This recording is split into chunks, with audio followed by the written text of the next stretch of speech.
Se eu leio, eu me coloco no lugar das pessoas. E ao me colocar no lugar das personagens, ao pensar o que levou a prima Luísa, do primo Basílio, a destruir sua vida, ao pensar no que levou Emma Bovary a matar-se e acabar matando sem querer sua filha e seu marido, ao pensar no que levou Capitu a fazer ou não fazer, o que fez ou não fez, ao pensar no ódio de Bentinho, ao pensar na desconfiança de Dom Casmurro, ao me colocar no lugar dessas personagens, ao acompanhar o final como a Ceci num tronco e o sempre fiel Peri ao seu lado, ao pensar numa indígena completamente fake como Iracema, capaz de ter um discurso retórico romântico no litoral do Ceará do período colonial, ao pensar em todas as propostas literárias, ao pensar na escravizaura, ao pensar no moço loiro, no bom mulato, ao pensar na normalista, ao pensar na Luísa da Carne, ao pensar em todas essas personagens, eu fiz um exercício de compaixão, do latim compassio, sentir junto. E eu me tornei uma pessoa melhor, porque eu fui capaz de sair da minha cegueira tradicional e me colocar no lugar de alguém. Ler me transforma, porque ler me insere num grupo maior. Todas as vezes que eu enfrentei um outro autor quase comparável a Shakespeare, no efeito que teve sobre a minha alma, que foi Dostoiévski. Toda vez que eu tive que pensar em Raskolnikov, na cena que ele mata as irmãs e eu sozinho em casa assustado. É importante dizer que eu li a primeira versão do Crime e Castigo numa tradução da editora Globo feita do francês. Uma edição muito bem cuidada, mas feita do francês. O francês tem o poder de tornar tudo simpático, elegante. Quando eu li a primeira vez, se não faz muitos anos, traduzido direto do russo, eu tive acesso a um outro livro. O russo tem uma secura narrativa e uma beleza literária única. O francês, tudo que diz, torna simpático. Allez à la merde. Oui, je m'en vais. Tudo é simpático, tudo é doce em francês. O russo aparentemente funciona como alemão, até quando ama, gospe. E traz a pessoa a um senso de realidade. Mas eu não falo russo para poder julgar nada disso. Raskolnikov mudou a minha vida. Os 3 irmãos Karamazov dividiram a minha alma. Um que era puro sexo e sem caráter. Outro que era um intelectual dedicado e cético. E outro que era Alyosha, o mais novo, um religioso. Cada parte de mim era um pouco disso. A idade me afastou muito do puro sexo e me aproximou do intelectual. É um destino que a gente vai ter. A gente começa a pensar mais e fazer menos, e ter mais exercício da memória, mas isso é até bom. Esses 3 irmãos Karamazov mostraram uma questão muito importante. Todas as partes constitutivas da possibilidade do comportamento humano. Quando eu fiz aquilo sobre o qual já escrevi tanto, e ingressei no trecho do Grande Inquisidor, do Dostoiévski, no qual o cardeal de Sevilha entrevista o próprio Jesus que fica mudo, eu nunca li um questionamento sobre a natureza humana tão denso em toda a minha vida. Ao terminar esses trechos, eu emergia um pouco assustado, às vezes chorando, às vezes com medo, às vezes simplesmente em silêncio, imaginando como é possível isso, que dimensão da humanidade isso me oferece, como eu sou pequeno diante de tudo mais. E aqui vem o último grande benefício da leitura. Quem não lê será muito mais sozinho e solitário do que quem lê. Porque necessariamente em algum momento nós estaremos sozinhos. Necessariamente eu não estarei com as pessoas que eu gosto. Em algum momento, em especial a partir da minha maturidade, eu estarei mais sozinho. Quem tem filhos, então, tem uma chance de solidão enorme no final. E mais dura ainda do que qualquer outra. A solidão a 2 ou individual é uma solidão pesada. E eis que está ali na minha estante, ou está no meu tablet, a possibilidade de formar uma amizade temporária com Kafka e acompanhar alguém que tem a infelicidade de virar uma barata, ou um inseto, como diz o livro, que não cita barata. Ali está Érico Veríssimo, que me encantou quando eu era criança com coisas que ninguém mais lê. Tibicuera, Olhai os Lírios do Campo, Clarice. E depois, quando descobri O Tempo e o Vento, até hoje, citei hoje de manhã, como eu acompanhei Ana Terra, Pedro Terra, o Capitão Rodrigo, como eu acompanhei Rodrigo Cambará, como eu acompanhei a luta pelo Sobrado, como eu acompanhei essa reflexão sobre a história e sobre o Rio Grande do Sul. Como está na minha cabeça o encontro que o Capitão Rodrigo tem na mítica Santa Fé, a Macondo do nosso estado, onde o capitão diz que vai entrando e se espraia nos pequenos dodepranche e nos grandes dodetalho. E Pedro Terra, taciturno, responde, pois de, e o enfrenta, e os dois se tornam amigos.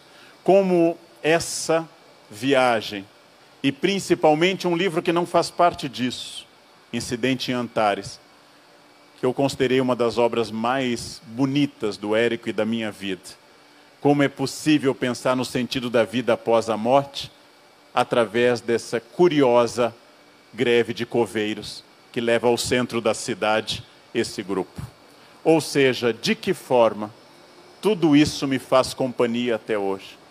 De que forma, levando para a cama, ou lendo na minha mesa, lendo na minha escrivaninha, lendo na minha sala na Unicamp, lendo nos muitos aviões que eu pego, lendo obras notáveis ou obras técnicas, lendo livros de filosofia ou romances, acompanhando cada autor e tendo que repensar, como me entrevistaram em São Paulo, se eu era a favor da pena de morte.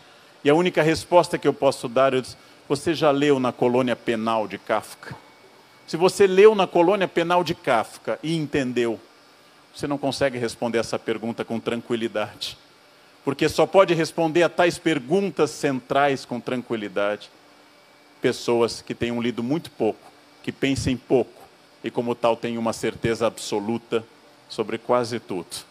Eu não tenho certeza sobre quase mais nada, mas uma das certezas que me resta e com a qual eu conduzo à conclusão é de que a vida é imensamente mais vazia, imensamente mais dura, imensamente mais triste, melancólica, vazia, depressiva, se não houver a possibilidade de eu ler, de me transportar para lugares, de fazer essa aventura, de acompanhar o navio baleeiro em busca de Moby Dick e de refazer a minha vida a cada página, a cada instante. Nunca serei intelectual, mas repito, como na tabacaria do Fernando Pessoa, que eu não sou ninguém, obviamente nunca serei ninguém, mas tenho em mim tudo, todas as esperanças humanas. Foram os livros que me deixaram desejosos de permanentemente, para sempre, enquanto eu tiver um suspiro em mim, de ler, de descobrir. O resto, tirando os livros, tirando a descoberta que eles se referem, o resto eu repito, o meu doce príncipe, o resto é silêncio. Porque fora dos livros tem este silêncio brutal que hoje se chama redes sociais. Um silêncio absoluto, em que ninguém diz nada, ninguém escuta ninguém, e todos curtem o vazio absoluto, que vai e que volta, de frases perdidas, de quem não consegue olhar de cara para a medusa e dizer, eu prefiro virar pedra, mas olhar direto para a vida, do que levar essa vida neutra, morna, sem sentido e sem sabor, da certeza absoluta. Por isso eu volto ao primeiro conselho para encerrar, gente. Aos 53 anos, posso dizer com clareza, quem tem 15, 20 ou 30, leiam. No final, vocês terão só uma coisa na sua cabeça: suas personagens, seus livros, sua aventura e o conhecimento de ser através de tudo isso. Leiam e vocês serão. Ler é viver, ler é ser. Quem não lê, só lhe resta entrar no Face e dizer kkkk. É tudo o que resta. Muito obrigado. Obrigado. Outro dia um jornalista me perguntou se eu tinha o hábito da leitura. Eu disse a ele, não tenho o hábito não, eu tenho a paixão da leitura. Tá certo? Eu acho, aliás, que um escritor é, antes de tudo, um leitor. Você não pode imaginar o encantamento que era para mim, no sertão da Paraíba. Eu, logo que me alfabetizei, eu comecei a ler. Meu pai deixou uma biblioteca muito boa. Meu pai era um grande leitor, gostava muito de literatura. Foi na biblioteca que ele nos deixou que eu li pela primeira vez Eça de Queiroz, Machado de Assis, a Luísa Azevedo, Euclides da Cunha. Então, eu vivia no sertão e as duas paixões, os dois elementos que me abriam para o mundo, para a fantasia do mundo, para a alegria do mundo, eram o circo e o livro. Tá certo? Então, quando eu coloquei, não foi à toa que eu coloquei no Alto da Compadecida um palhaço para me representar. É porque, para mim, o palhaço é a figura emblemática do ator. E o circo, até pela forma circular e uterina, é um emblema do mundo, é uma metáfora do mundo. Então, foi essa paixão da literatura que me levou, logo que eu comecei a ler aqueles livros, eu comecei a querer ser um deles. Uhum. A gente quer que passaram a ser os meus modelos de vida, os escritores. Então, o que eu diria aos jovens de hoje é que, se possível, eles não deixem a leitura de lado, porque foi a leitura que me abriu para o mundo. A leitura foi uma coisa fundamental. Eu não posso entender o mundo sem literatura, tanto para ler como para escrever. Eu leio todo dia e escrevo todo dia. É uma paixão para mim. Não faço distinção entre a literatura e a vida. Agora, para a juventude de hoje e para os professores de hoje, com os meios de comunicação, como estão muito diferentes, eu acho que um caminho seria, eu vou dar um exemplo prático. Guel Arraes fez uma adaptação muito bonita de um livro pelo qual eu tenho uma grande admiração, O Coronel e o Lobisomem, de José Cândido de Carvalho. Então, eu tenho certeza de que se o professor exibe o filme no aparelhozinho de televisão na classe e dá o livro para os estudantes lerem, eu tenho certeza que eles vão se apaixonar pelo livro. Eu acho que seria um caminho. Vai gente na minha casa me jogar coisa na cara. Eu tenho um azar para isso, da peste. Não sei se acontece com vocês. Eu não vou na casa de ninguém, aperrear ninguém, para converter ninguém a coisa nenhuma. Mas na minha casa, de vez em quando, baixa um. Outro dia chegou, repare que sujeito inconveniente. Ele sabe que eu sou escritor. Chegou na minha casa e disse: eu soube que você está escrevendo um livro, uma coisa muito espantosa, um escritor. Eu digo: estou. Aí ele disse: rapaz, isso está ultrapassado. Eu digo: ultrapassado por quê? Ele disse: porque o computador agora... Eu digo: olha, pode estar ultrapassado, mas enquanto existir gente como eu gosto de ler, e gosto de ler livro. E eu só gosto de ler deitado. E eu não vou ficar embolando com o computador na cama, não, porque não dá. É muito inconveniente, não é verdade? Pois bem,